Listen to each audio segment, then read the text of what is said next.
The score to this one really gets stuck in your head. Pretty sure the first time I watched John Carpenter's 1982 sci-fi horror film The Thing, I was in high school, and for some reason, I didn't really like it. Think it might have just been it was too weird for me at the time.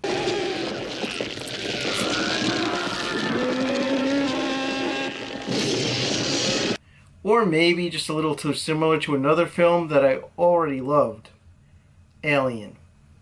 Whatever the reason though, in the ensuing years I've gradually warmed more and more to the movie, and now look forward to revisiting it every so often. Why did I find The Thing a bit too weird? One of the same reasons why I like it so much now. Rob Bottin's crazy, over-the-top creature designs. They're just sick and twisted. Though one or two shots look a bit dated, they overall still hold up really well, and are light years beyond the CGI shat out in the 2011 remake. The way the monster eats its victims to absorb them and takes on their characteristics is just super creepy and disgusting looking, in a very Cronenbergian way. Would have to imagine this is probably one of his favorite films he didn't direct.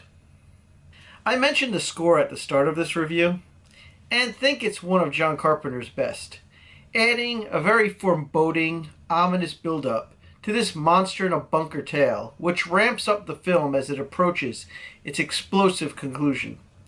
Though, the way it repeats on the DVD start menu is really pretty grating.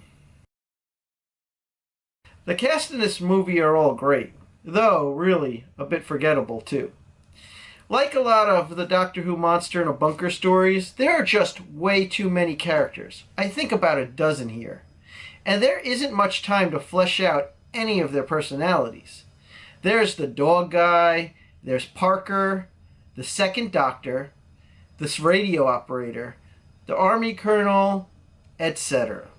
They all have their moments, but by the time the film ends, most of them don't really stand out like the pared down and fleshed out cast of similar movies like Alien.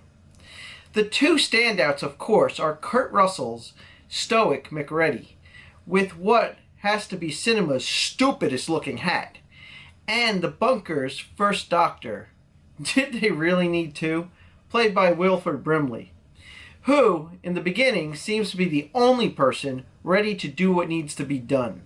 You're confronted with choices. You can choose to feel sorry for yourself. I hope you don't.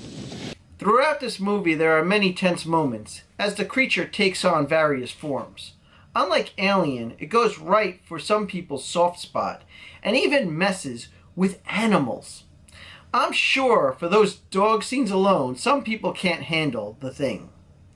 But the design work all looks great, even moments with just a bunch of the characters standing around taking a blood test bring a horrifying sense of paranoia to both the characters and the audience, not knowing just who's infected and may now be the creature.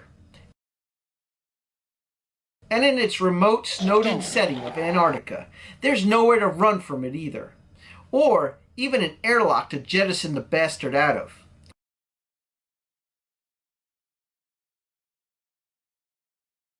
All of this leads to The Thing being one of the most uneasy, edge-of-your-seat movies ever made.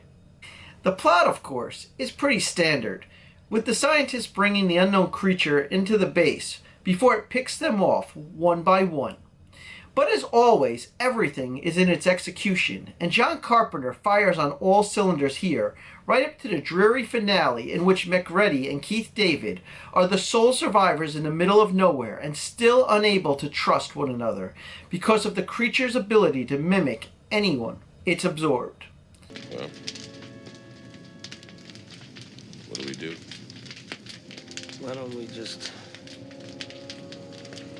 wait here for a little while? See what happens. And absorb you is just what The Thing does with its claustrophobic, bleak, and paranoid atmosphere, while not for some, and the remake not for none.